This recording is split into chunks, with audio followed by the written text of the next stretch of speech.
Hello guys, ये मैं हूँ और एक किशन जी है मोहाल। तो किशन जी, अब आप ये बताओ क्या कोई पुरानी बातें बताओ कोई।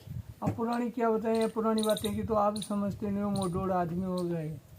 नहीं जन कोई। जैसे युवा हो है तो युवा तो समझते नहीं। हमारे बुढ़ी हमारे उम्र की जवान जो साथी है तो वह दुख देखे हुए हैं। जैसे मैं बेरे से भी बहुत हम छड़स निकालते थे हमारे बैल को लेके।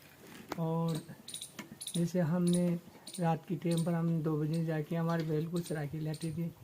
और बैल को चरा के फिर हम आते घर आते हमारी छाछ राबड़ी मिलती, उसको खा के मैं मेरे बैल को लेके मैं खेत में जोतने के लिए चला जाता। फिर जोत के और फिर हम 1 बजते हमारे वापस हमारे खेत में बैल को चराते। शाम का 8 बजे आते। फिर हमारे को 8 बजे आते हमारे को खाना देते। तो फिर उसको पीट देते। तो खाना जल्दी क्यों नहीं बनाया, मैं दिन भर थक गया था, रात भर मैं हमारा बैल चला के आया। तो मेरा दुख तो बहुत था।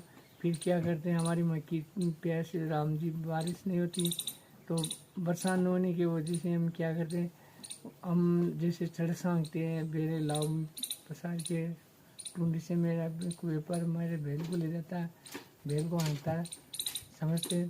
तो मैं तो बहुत सारे दुख पाते हैं। हमारी घरवाली को पीट देते हैं, दोहरा में पानी नहीं, खेत में नहीं जाते, असली पिलाई नहीं करते तो उसको पीट देते। तो वो पीटते थोड़ी देर तो रो लेती थी, वापस काम पर लग जाती। फिर मैं हमारे बैल को लेके घर पे आ जाता।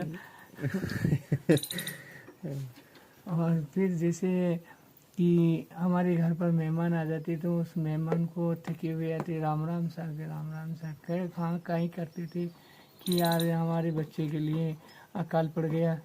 अकाल पड़ जाता है तो उसको हम मक्की को हम हमारे बैल को ले जाते और सड़क से हम इसको पिलाई करते। थक गया तो यार भैया जी महाराज ऐसा है हमारे बच्चे के लिए घाट राबड़ी के लिए मक्की को पानी पिला के आया और जैसे हमारी बाजरे को पिला के आया।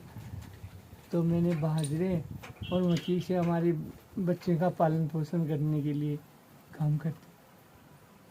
अब जैसे आज का युग ऐसा आ गया तो युग को देखते तो हम युवा छोरा हमारे को वो बूढ़ी जवान तुम कुछ नहीं किया, वो बूढ़ी जवान तुम तेरी ज़िंदगी में कुछ नहीं कमाया।